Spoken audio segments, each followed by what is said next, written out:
کوېسچن دا دی چې د ډپریشن مسله څه کومه ده دا ډېره اهم مسله دی او اکثر څه دی نن سبا معاشرې کې عام خوص کې دا موجوده دی مسله ورګې دی ایدي علامات څه کیدای شي اول د ډپریشن علاماتو باندې تاسو لږ روشنی وچو. اعوذ بالله من الشیطان الرجیم بسم الله الرحمن الرحیم. آمین. غجی دا ډیر اهم کوېسچن دی که څه همو معاشرې کې نن مو دغې بیمارۍ سره واقعا سره روبرو یو. زه به درته وایم څه هر یو کاسو سره روبرو دی خصوصا دا بیماری جوانانو کې بیا بلاخص نو جوانانو کې جی اوس ورځ نه بلې سته زیاتېږي دا بیماری. جی هغه دا شی چې موږ سره اکثر داسې نوجوانان روبرو کېږي چې هغوی مونږ نه دا کوېسچن داسې کوي چې یاره ډپریشن شکار یم جی یا مثلا یی چې زړه مې تانګ دی مثلا ټینشن دی راته که نه جی نو انسان حیران پاتې شي چې یاره دومره کم عمر بچي نو عمر بچي نوجوانان چې هغوی ته معاشرې کې هېڅ څه کمای نشته دی وسایل اسایش والا ټول فراهم دي دوی دپاره. یقینا که تاسو وکړئ زموږ دغه دور څه ټیکنالوژي دور دی بچیو ته څومره زیات والدین کوشش کوي چې هر قسم ته ذرایع ورته فراهم کړي. یقینا خدای شته موږ خپله یو بچی و موږ د موبایل باندې په بندي لګولی دی مثلا بچی هم لیدلو څه یعنې دومره واس نه لري پلار یې خونې والا یې مثلا زه به درته یم چې جمو کپړو واسه دوره خوست نه لري خو بچي سملیدو 65,000 روپۍ موبایل ورسره و جی که نه زه دې ته حیران شوم چې وکسه یعنې هغه پلران څه هغه بچي جمو لباس کې دی چې دوره واس نه لري هغه بچی ورته څه هر شی فراهم کوي نن د دور کې. یقینا نو کمای د ورته نه پرېږدي دي په باوجود وکسې معاشرې کې ډپریشن زیات ټینشن زیات وي د ټینشن نتایج تاسو کس وي څه خودکشي سوسایډ د موت اوس معاشرې کې ډېر کس یقینا هر هفته کې موت اوس ته خبر ملويږي چې وی جل کې یا یو وړکي سوسایډ کړی دی خو داسې نه دی چې فورا موږ دا داسې کنډیم کو ډایرکټ چې دا مثلا سوسایډ یې وکړو ملامات دی مزامات دی ټیک دی خپل ځای کې دی خو لږ سوچ پکار دی دغې خبرې باندې چې دا بیماری دی جی د بیماری ورځ نه بلې څه زیاتېږي عامه کېږي ده خو والدینو ته داسې پکار دی چې کوشش وکړي چې دوی علایم وپېژندي نښکې وپېژندي که دا علایم خپل بچیو کې اولاد کې ته کسې پکار دی بر وخت اقدام وکا بر وقت بچای کنټرول کا بر وقت بچی حفاظتی تدابیر اپناو کا هغه کې یو شی دا دی چې سایکاټریک ډاکټر ته پکار دی بچای ته وښیي جی که نه نفسیاتو ډاکټر ته یې وبوځي عالم ته یې بوځي چې هغه یې بچي مکمل مطلب تشخیص وکړي او هغه درته راه حل وښیي چې دې راه حل چې دی که څه دي کې مهم سوال همدا دی چې کوم علایم دي چې هغه ذریعې څه موږ پېژندای شو خپل بچی چې آیا دی ډپریشن شکار شوی دی که نه دی شوی جی څه دې ذریعې سره موږ تاسو روکتام کوای شو دغې خبرې نه څه داسې نه وي چې واورې زه ما ورته کور کې همداسې واقعه وشي چې کوم یو واقعي ما تاسو روزانه واورو چې یاره نن دغه ځای کې نن دغه کلي کې سوسایډ وشو خودکشي وشوله ځان یې مړ کړو ګولۍ وخوړلې نو که څه دي مختلف علایم دي یو علامات څه دی هغه ناامیدي دی چې که څه کوم بچی ناامیده دی یا حوصله یې بیخي نشته دی هیڅ ته جذبه حوصله یې بالکل ختمه شوي دی بې حوصلګي ورکې دی جذبه ورکې نشته ناامیده دی خو د ناامیدۍ کس اکثر رڅیا دغشي نه موږ نن سبا ته کسې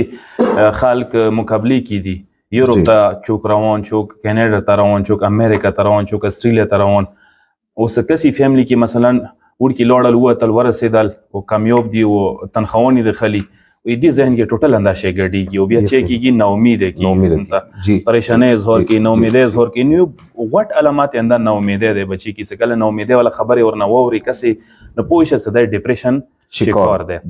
دویم علامات یې دا دی چې کوم جوان کې چې کار شوق او جذبه ختمه شوي دی مثلا کار نه کوي کار ته یې زړه نه کېږي شوق یې نشته ولوله یې نشته جذبه یې نشته پوه شه چې دا علامات د ډپریشن دی دا ډپریشن شکار دی. دریم علامات دا دی چې کوم بچي چې خوب منظم نه وي غیر منظم خوب وي ګاډ واډ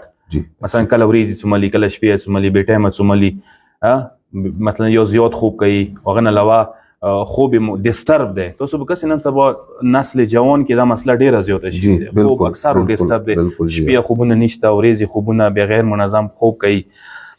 دا دریم علامات دی. یو بل علامات یې ذکر شوی دی دا باقاعده علماو ذکر کړی دی چې کوم بچي خوراک توازن ګډوډ شي جی مثلا خوراک توازن دا شي ګډوډېږي چې کېدای شي خوراک داسې زیات شروع کی زیات خوراک کوي یو کېدای شي خوراک یې بیخي لوېدلی وي خوراک نه دنه بچي ولوېږي چې اوس خوند نه ورکوي شوق نه لري خونې کې مور او پلار په زور اونې ماړې خوري خو ماړې هغه جذبه یې نه وي یو ځینې وخت کې بیخي حد نه زیاته ماړې خوري دا یو قسم ته علامات دی د ډپریشن د ټینشن دین علاوه یو دا دی چې یو بچی یو جوان که چیرې روزمره کوم کارونه څه انجام کوي هغه انرژي ورکې نه وي مثلا تکاوټ احساس کوي مطلب خستګۍ احساس کوي کوم کار نه وته مطلب دا چې کار ته زړه نه کیږي او درېږي نه وته انرژي ورکې نشته سټیمنا یې نشته د پښتو کې څه ته سټیمنا یې ختمه شي خو شه صدا یا د ډپریشن یو شکار د علامات دی دا دین علاوه یو مهم علامات دی چې بېچین شوله مطلب انده بې سکونه شوله بې سکونه ته انسان خپله پته لګي چې ما بچی بې سکونه دی جوان بې سکونه دی نو د بې سکونیا یو غټ علامات دی د ټینشن دین علاوه یو کس تمرکز ختم شي یا د فیصلې کولې قدرت ورکې نه وي ګاډ واډ وي موږ کله مثلا چوته غوږ نسی کله چوته غوږ نسی کله په یوې روانېږي کله په بلې روانېږي کله زه دا کار شروع کوم کله زه دا کار شروع کوم څه اوس بلدلې ډېر کسان چې تمرکز نشته دی چې مثلا مستقل مزاجي ورکې نشته چې چې زه کوم چې به کوونی مو دپاره که نه چې مو دپاره مهم دي اهم و مهم نه پېژندي هغه نه علاوه یو علامات دا دی چې کوم جوان یا نوجوان حد نه زیات هغه حساس شي او حساسیت داسې شیو باندې څه هغو شیو باندې مثلا حساسیت مثلا دې نه کولو مخکې یو ځان ډېر ګناهګار بولي یو ځان ډېر عجیبه غوندې بولي ځان ډېر ملامت کوي حساس شوي حساسیت ورکې زیات وي حساسیت وجې نه بس الرجي کېږي هر شي نه اونې کې مطلب بېجا جګړه لانجه دعوا جوړوه مختلفو شیو باندې چړچړاهټ پن څه ورکې راشي دا یو قسم ته د ټینشن د ډپریشن علامات دی هغه نه یو مهم علامات چې کوم دی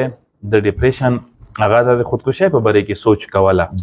دا بس رڅي دی حده پورې خبره برسېږي چې انسان سوسایډ په باره کې خودکشۍ په باره کې سوچونه شروع کوي چې ځان مو ختم کړی وي یا مو خودکشۍ کړی که څه مو ریکویسټ دا کوو والدینو ته څه آسایش یو څه شی دی سکون بل څه شی دی مو اکثر بچیو دپاره اولاد دپاره آسایش اسباب فراهم کو آسایش اسباب چی شی دي زه سپو درته وایم